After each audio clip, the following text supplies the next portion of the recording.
നമസ്കാരം. ഡെമോക്രസിയുടെ സമയമാണ്. സ്വാഗതം.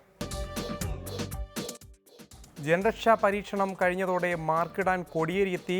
അമിത്ഷാജിയുടെ പ്രകടനത്തിന് മാർക്കിടാനാവില്ലെന്ന് കണ്ടെത്തൽ.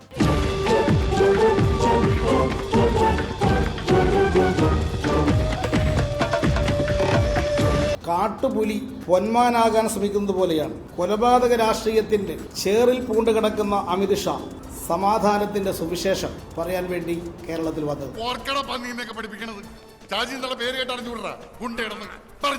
കുട്ടികളെ, ഗുണ്ടകളുടെ ശാസ്ത്രീയ നാമമാണ് ഷാജി. തോമസ് ചാണ്ടിയുടെ വെല്ലുവിളി 2 മാസം കഴിഞ്ഞ് നിറവേറ്റി ചെന്നിത്തല. ചാണ്ടി സാമ്രാജ്യത്തിൽ ചെന്നിത്തല കാലു.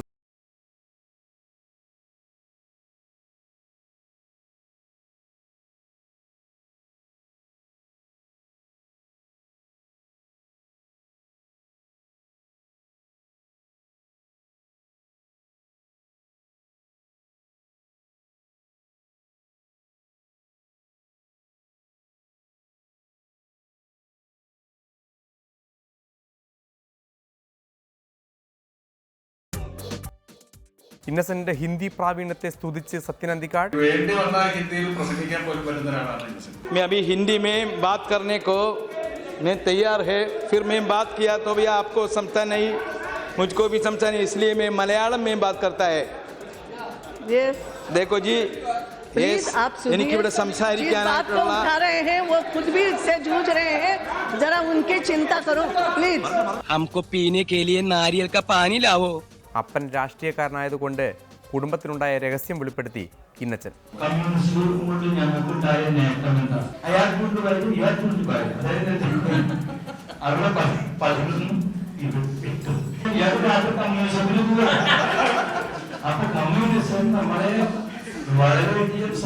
ഇന്നാദ്യം കോടിയേരി സഖാവിൻ്റെ വാർത്താ സമ്മേളനമാണ്.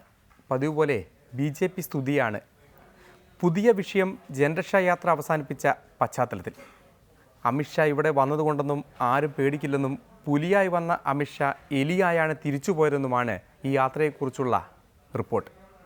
അതല്ലെങ്കിൽ കാട്ടുപുലിയായ അമിത്ഷാജി അണ്ണൻ ഇവിടെ വന്ന് പൊന്മാനാകാൻ ശ്രമിച്ചു എന്നതാണ് വിലയിരുത്തൽ.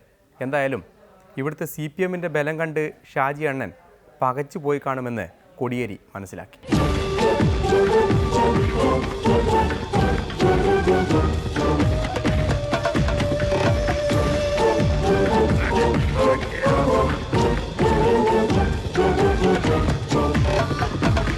ഭാരതീയ ജനതാ പാർട്ടി ദേശീയ തലത്തിൽ വളരെയേറെ കൊട്ടിഘോഷിച്ചുകൊണ്ടാണ് കേരളത്തിൽ ജനരക്ഷാ യാത്ര എന്ന പേരിൽ ഒരു യാത്ര സംഘടിപ്പിച്ചത്.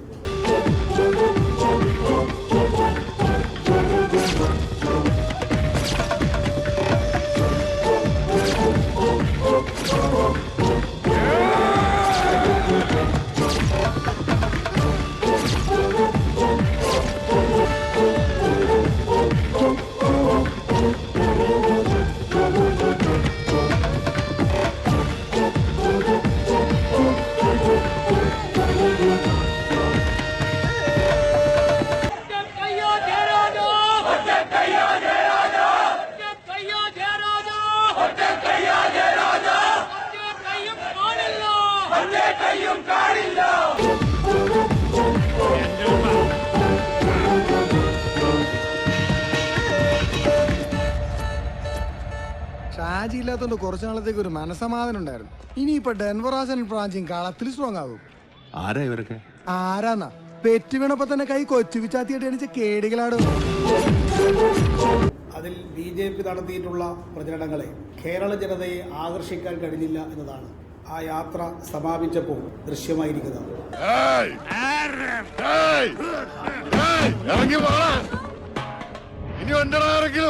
ഉമ്മാക്ക് പറക്കാത്ത പന്നിയുടെ മോന്മാര് ജയിലിൽ കിടന്ന് വണ്ടിപ്പെട്ട ഷാജി പണ്ടാരൊടുക്കി പോയെന്ന് വിചാരിച്ചോടാ. ഞാൻ തിരിച്ചു വന്നടാ.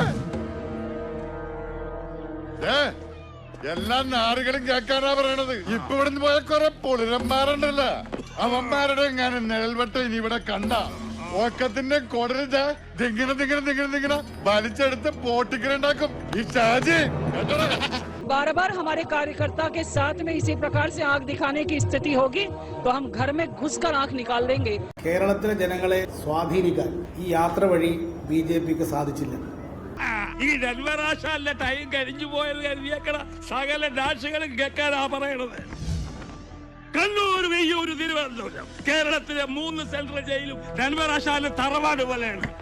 നമ്മുടെ ഏരിയക്കാർ വർക്ക് പിടിച്ച പാമ്പൂർ സലാമല്ല പുലിയൂർ സലാമാണെങ്കിലും 8ന്റെ പണി കൊടുക്കും നമ്മുടെ പുള്ളങ്ങള്. ഈ യാത്ര ഇന്ത്യൻ ഭരണഘടന ഉറപ്പു നൽകുന്ന ജനാധിപത്യ അവകാശങ്ങളെയും പൗരസ്വാതന്ത്ര്യത്തെയും കൂട്ടക്കൊല ചെയ്യുന്നതിനുള്ള ദേശവ്യാപകമായ ഒരു അരാജകത്വ പരിപാടിക്കാണ് RSS BJP സംഘം തയ്യാറായത് എന്ന് വ്യക്തമായിരിക്കുകയാണ്. ഷാജി അണ്ണൻ അന്തരീക്ഷ പോയപ്പോ നീയൊക്കെ ഇവിടെ മെനച്ചു കുത്തി നടക്കായിരുന്നടാ മൈഡിയറുകളെ.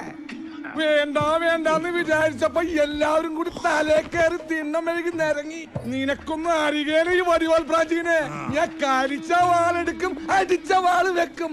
എന്നെ കൊണ്ട് വെറുതെ ടൂൾസ് എടുപ്പിക്കല്ലേ. എടുത്താൽ ഇവിടെ റെഡ് കളറുള്ള ബ്ലഡ് ചെതറും.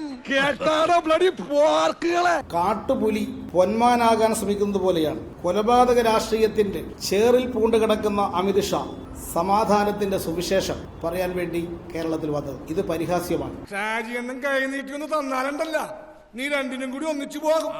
ആരാടോ ഷാജി? സ്ഥല എസ് ഐ അല്ലളിയ ഈ മിമിക്രിക്കാർ ജയന്റെ സൗണ്ട് എടുക്കുമ്പോൾ പറയാറുള്ള ഒരു ഷാജി ഇല്ലേ? ഏത് പോർക്കട പന്നീന്നൊക്കെ പഠിപ്പിക്കണത്? ഷാജി എന്നുള്ള പേര് കേട്ട് അറിഞ്ഞുവിടറ. ഗുണ്ട കിടന്ന് പറഞ്ഞു കൊറ. കുട്ടികളെ, ഗുണ്ടകളുടെ ശാസ്ത്രീയ നാമമാണ് ഷാജി. ഒരു സിംഹമായി പയ്യന്നൂരിൽ നിന്ന് പുറപ്പെട്ട അമിത് ഷാ തിരുവനന്തപുരത്ത് നിന്ന് ഒരു എലിയായിട്ട് തിരിച്ചു പോകുന്ന അവസ്ഥയാണ് കേരളത്തിലെ ജനങ്ങൾക്ക് കാണാൻ സാധിച്ചത്.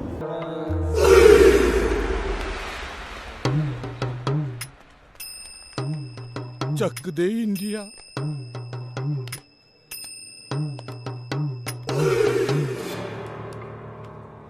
ബോംബെ വാ. അടുക്കരുത്, അടുക്കരുത്, അടുക്കരുത് ഷായി, ഷായി.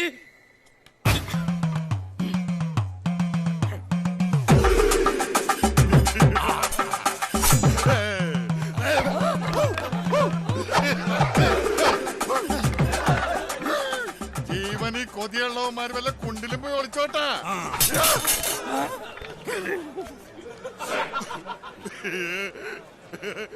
ഇതിങ്ങനെയാണ്.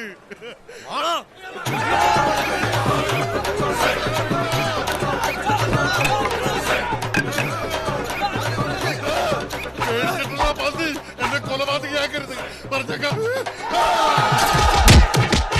ഈ തിരക്കിനിടെ പ്രതിപക്ഷതല ചെന്നിത്തല വിശ്വവിഖ്യാതമായ ചാണ്ടി രാജ്യം സന്ദർശിച്ചു. നിയമസഭയിൽ വെച്ച് തൻ്റെ സാമ്രാജ്യം സന്ദർശിക്കാൻ തോമസ് ചാണ്ടി ചെന്നിത്തലയെ വെല്ലുവിളിച്ചിട്ട് മാസം 2ആയി. പക്ഷേ നാട്ടിലെ വേറെ തിരക്കൊക്കെ കഴിഞ്ഞ് ഇപ്പോഴാണ് ചെന്നിത്തലയ്ക്ക് സമയം കിട്ടിയത്. കിട്ടിയ ചാൻസല്ലേ ഒരു സുഖവാസ യാത്രയാവാം.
പ്രതിപക്ഷ നേതാവിനോട് പറയുന്നു, പ്രതിപക്ഷ നേതാവിന്റെ നേതൃത്വത്തിൽ പ്രതിപക്ഷ നേതൃത്വത്തെ 4-5 പേര് അവിടെ വന്ന് ഈ ഭൂമിയെല്ലാം സന്ദർശിച്ച് ജില്ലാ കളക്ടറെയോ RDOയോ തഹസീൽദാരെയോ പിന്നെ വില്ലേജ് ഓഫീസറെയോ ഒക്കെ കണ്ടിട്ട് 1 സെന്റ് ഭൂമി ഞാൻ പ്രതിപക്ഷത്തെ വെല്ലുവിളിക്കുന്നു. 1 സെന്റ് ഭൂമിക്ക് ഞാൻ ഇല്ലീഗലായി എന്തെങ്കിലും ചെയ്തിട്ടുണ്ടെങ്കിൽ മന്ത്രിസ്ഥാനമല്ല MLA സ്ഥാനം രാജിവെച്ച് ഞാൻ വീട്ടിൽ പോകും.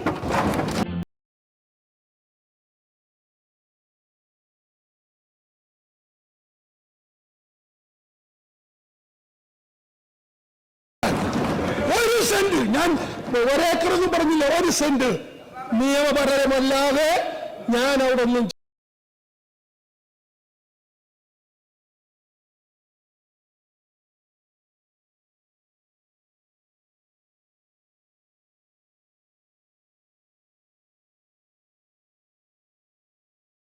കായൽ കയ്യേറ്റമാണ് ഇവിടെ നടന്നിട്ടുള്ളത്. സർക്കാർ വക റോഡ് നികത്തി ഇവിടെ അദ്ദേഹം റിസോർട്ടിന് വേണ്ടിയിട്ട് പുതിയ റിസോർട്ട് നിർമ്മിക്കാൻ വേണ്ടിയിട്ടുള്ള ശ്രമം നടത്തുകയാണ്. നിങ്ങൾക്ക് എല്ലാവർക്കും കാണാൻ കഴിയുമല്ലോ, ഈ ചെങ്കല്ല് നിറഞ്ഞ മണ്ണ് കിട്ടണമെങ്കിൽ ഏതായാലും കുട്ടനാട്ടിൽ നിന്ന് കിട്ടില്ലല്ലോ. അപ്പോൾ ഇവിടെ വന്ന് മുഴുവൻ നികത്തി എടുത്തിരിക്കുന്നു എന്നുള്ളതൊരു സത്യമാണ്.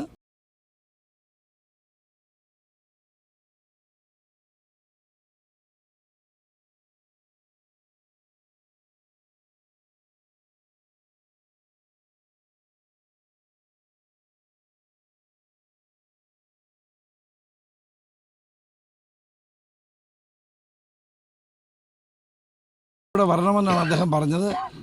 അദ്ദേഹം പറഞ്ഞ വാക്ക് പാലിച്ചിരിക്കുന്നു. ഞാൻ കയ്യേറ്റമുണ്ടെന്ന് എനിക്ക് ബോധ്യപ്പെട്ടിരിക്കുന്നു. ഇനി മന്ത്രി തൻ്റെ വാക്ക് പാലിക്കണം, രാജിവെച്ചൊഴിയണം എന്നാണ് എനിക്ക് പറയാൻ.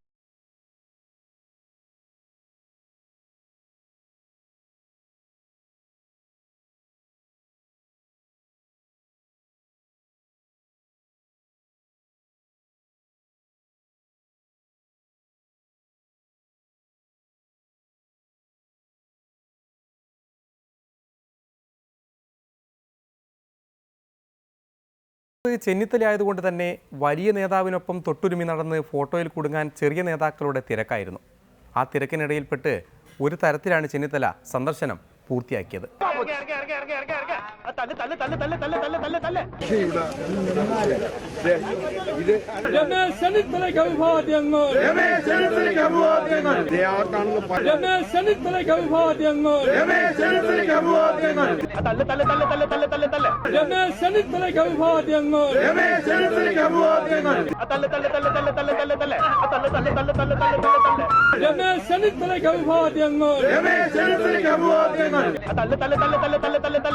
സംഗതി എല്ലാം പിടികിട്ടിയതോടെ ചെന്നിത്തല നേരെ ചെന്നത് തോമസ് ചാണ്ടിയുടെ അടുത്തേക്കാണ്. ചാണ്ടിയെ തോണ്ടിയെടുത്ത് പുറത്തെറിയാനാണ് പോയത്. എന്നാൽ സംഗതി വഷളായതോടെ നാട് വിടാനാണ് ചാണ്ടി തീരുമാനിച്ചത്. ചാണ്ടിയെ ചൊല്ലി തലവേദന കൂടിയതോടെ പിണറായി മുഖ്യൻ ചാണ്ടിയോട് നാട് വിടാൻ ആവശ്യപ്പെടുകയായിരുന്നെന്നും സ്ഥിരീകരിക്കാത്ത റിപ്പോർട്ടുകളുണ്ട്. ഇപ്പം മന്ത്രിമാര് ചികിത്സക്ക് പോകുമ്പോഴും ഏതെങ്കിലും സ്ഥലത്ത് പോകുമ്പോഴും ഒരു അവധി ചോദിക്കുന്നത് സ്വാഭാവികമാണ്. അതിൽ അസ്വാഭാവികമായിട്ട് എന്തെങ്കിലും ഉണ്ടെന്ന് എനിക്ക് തോന്നുന്നില്ല. അദ്ദേഹം ഇടയ്ക്ക് കുവൈത്ത് പോകാറുണ്ട്, ചിലപ്പോൾ അതുകൊണ്ട് അവധി ചോദിച്ചിട്ടുണ്ടാകാം. അല്ലെങ്കിൽ ചികിത്സക്ക് പോകാറുണ്ട്, അതിന് അവധി ചോദിച്ചിട്ടുണ്ടാകാം. അതിൽ അസ്വാഭാവികമായിട്ടൊന്നുള്ളതായിട്ട് എനിക്കറിയില്ല. അദ്ദേഹം ഞാൻ ചോദിച്ചിട്ടുള്ളൂ എന്നുള്ളതും അവധി ചോദിച്ചിട്ടുണ്ടോ എന്ന് എനിക്കറിയില്ല. ഇനി ഇടവേളയാണ്. സത്യനന്ദിക്കാടും ഇന്നച്ചനും വരും. ഇടവേളയ്ക്ക് ശേഷം